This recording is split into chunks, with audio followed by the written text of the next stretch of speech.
In 1950, the Cold War turned deadly, not in Europe, not in America, but on the Korean Peninsula. This was the first time global rivals tested each other with real weapons, real armies, and real consequences. This is the story of how the Korean War began.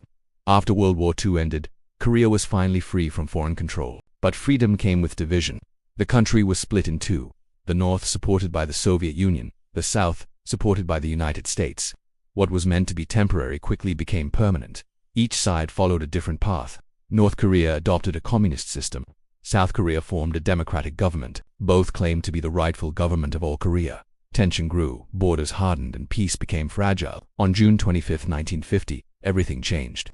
North Korean forces crossed the border into the south. The attack was fast. The advance was overwhelming. Within weeks, South Korea was nearly pushed into the sea. The United Nations acted quickly. For the first time in history, an international military force was created. Led by the United States, UN troops were sent to defend South Korea. What began as a regional conflict was now a global confrontation. As UN forces pushed north, China grew alarmed. Hundreds of thousands of Chinese troops crossed into Korea.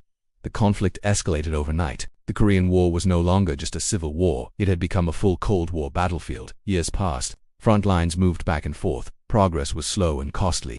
Eventually, both sides were exhausted. The border returned to nearly the same position where it had started. In 1953, fighting stopped, but the war never officially ended. Korea remained divided, separated by one of the most heavily guarded borders on Earth. The Korean War proved one thing clearly: the Cold War would not stay cold. It would be fought through proxy conflicts, far from the superpowers themselves. Its consequences are still visible today.